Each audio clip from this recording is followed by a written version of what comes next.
Details have been revealed about the Raptors players-only meeting they had over the weekend, so we'll break down those deets in this video, as well as the Raptors' GOAT, Kyle Lowry, being put on the trade block by the Miami Heat. So some people have been speculating about whether or not he'll return to Toronto, so we'll discuss all of that in this vid, as well as a Juancho Hernangomez injury update. So a bunch of stuff to break down. Without further ado, let's jump straight into it.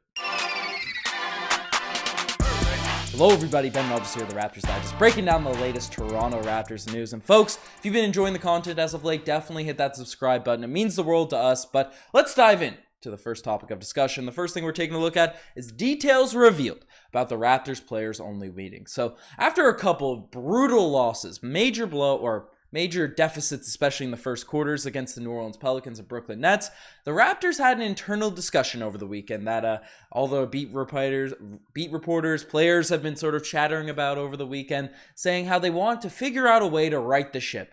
Things need to be aired out that had to be discussed to really get things back in the right direction, because when you come out in 2 straight games where you're just playing ugly basketball, and sure, they fought back, but the holes they dug themselves are just unacceptable for a Raptors caliber team, right? They want to figure things out, iron things out, and we've had a couple details revealed. And I guess the first thing, and maybe it shouldn't be called a players-only meeting, because Nick Nurse came out and said he didn't exactly call it a players-only meeting, but he did say that some guys gathered together to talk about getting off to better starts. They're not happy, they understand it's not what's acceptable around here, and they're working on getting through it. So the first main focus of discussion, as I just sort of alluded to, is the starts of games. The Toronto Raptors have absolutely been selling the first quarters in these recent matchups, and it's been not a crazy pattern over the course of the season, but they have gotten out to cold starts. Now, the Raptors have dealt with some injuries, and they've switched the lineups up a little bit, and I'm still not 100% sold on Gary Trent Jr. coming off the bench,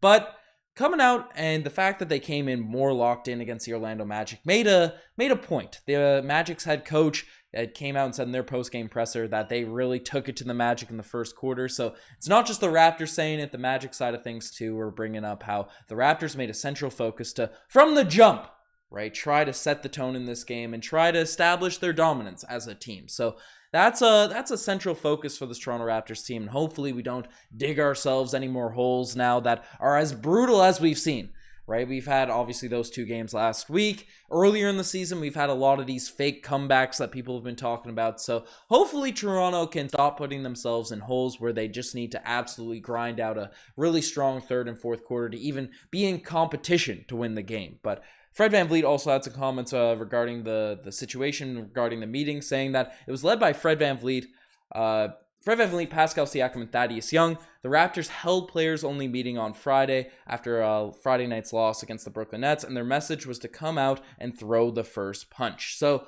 this wasn't directly said by Fred VanVleet, but it was spearheaded. The meeting was spearheaded by Fred, Pascal, and Thaddeus Young, and when you look at it, especially when people talk about tanking for Victor, and that was more of a discussion a couple seasons ago when we had the Fade for Cade sort of debate going on. People wanted to sell Fred VanVleet, sell Pascal Siakam, sell low on all those dudes. But, you know, when you're trying to rebuild a roster, which we certainly were when we got rid of Kyle Lowry, when Kawhi, Serge Ibaka, Marc Gasol, all those guys left in the span of 2 years, right? We went into a little bit of a rebuild, a little bit of a retool, but it's smart, and you compare it to the team we actually faced over this weekend, who came out looking lethargic against the Raptors on Saturday night. But having vets around guys like Scottie Barnes, Gary Trent Jr., I guess OG Anunoby's sort of like mid-veteran, mid-role player, but you need those types of veterans like Fred VanVleet, like Pascal Siakam, like Thaddeus Young to guide your group, to have these players-only meetings, to right the ship when things aren't sort of going right. And that's why I really like this roster construction with the Toronto Raptors sort of set up right now, because they have a good mix of vets, championship-level vets with Pascal and Fred VanVleet winning their chips, right? Young players and Scottie Barnes, and then off the bench, you have your young guys, projects, Christian Koloko, Delano Banton, Gary Trent Jr. still really young, right? It's a nice mix of players that can all grow together and build. So it's nice to see the Raptors coming together and getting a nice win against Orlando. But as said, the game against the Boston Celtics will be a real test, whether we win or lose, but how we're going to play going forward. So hopefully this players only mean we're 1-0 since it's happened. Hopefully the winning projections continue. But the next thing we're discussing, the next thing we're talking about in this video is Kyle Lowry on the trading block for the Miami Heat. Now, Kyle Lowry obviously is the Raptors' greatest player of all time, according to a lot of Raptors fans' opinions, according to most Raptors pundits, and news has come out that Kyle Lowry, the Miami Heat, are willing to move on from Kyle Lowry, per Rick Bucher. So that's an interesting report that's coming out. Now, the Miami Heat have struggled to start off this season, but Kyle Lowry's actually been fairly solid for Miami. He hasn't, there's a lot of talk about him having to lose weight coming into this year. Miami Heat fans, the Heat culture, the cardio grinds that they rock out during the summers. People are like, oh, Kyle Lowry doesn't fit and all that. Well, looking at the stats and watching how the Heat play, he doesn't seem like to be the main reason that they're losing games down there in Miami. You look at his stats for the season, 15 points per game, 5 rebounds, 6 assists, 1 steal per night. 35% from the field, from the three-point line, 40% from the field, which is not that efficient, but he's out there just doing Kyle Lowry-esque things. And yes, he's older. Yes, there's probably an expectation injuries will come on. Maybe the Heat are saying, oh, let's sell high on Kyle Lowry while he's having a hot start to the year. But I'm assuming the Miami Heat are a team that wants to win now. Given their timeline with Jimmy Butler, they have Bam Adebayo. They're doing a similar thing the Raptors are doing. They develop young players while keeping their vets around. They don't overtly tank. So, I'm trading Kyle Lowry. So, it's caught me by surprise when I saw this report. Now, I don't think he has a lot of demand out there on the open market. It was, I know he's had a poor start to the season, but it's looking like a nice deal for the Toronto Raptors that we ended up acquiring Precious Achiuwa, even though he's out of the minds of a lot of Raptors fans right now. But I'm not going to speculate about what the Heat could get from where Kyle Lowry could end up, but I will spend maybe a minute or so speculating. Will Kyle Lowry return to the team? Because once this news brought out, there's been a subsection of Raptors fans that are saying, hey, maybe we should trade for the guy. I saw one hypothetical proposal on Twitter. The money doesn't even work, but saying maybe you should trade Trent for Kyle Lowry and maybe get a piece back. I'm not trading Gary for Kyle Lowry. Kyle Lowry, again, one of my favorite players of all time. I don't think we give actual assets up for him. I don't like and as soon as we signed it, right, we were on these vids saying $30 million for a year, for 3 seasons for Kyle Lowry that's dealt with some injuries that was slowing down a little bit in his last season with the Raptors.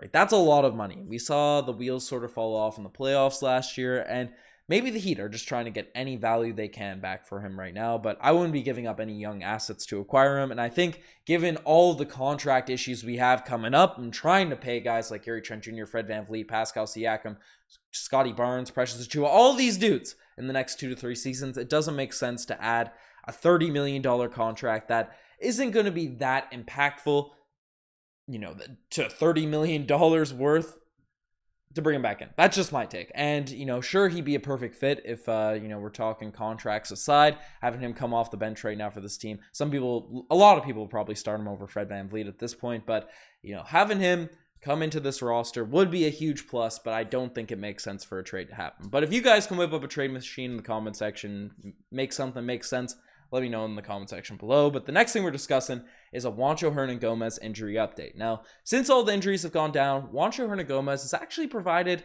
he's given an opportunity. He's been providing solid minutes for this Raptors team, especially in terms of the defensive end. He's been mobile, he's been strong, he's been knocking down his threes, and people are pretty hyped up on the Cruz missile. So, while we're hyped for Bo Cruz, Juancho Hernangomez started to get his footing. Fortunately, last night went out with a little ankle sprain, and people weren't sure how severe it's going to be, because it sucks for a guy that just got his opportunity, just earned his way into the rotation, be sort of taken out by something like an injury. But we got an update today, which is pretty good news, as it's coming from Josh Lewenberg saying that Juancho Hernangomez sprained his ankle in the first half and didn't return. Sounds like he'll go through further testing on it tonight and tomorrow.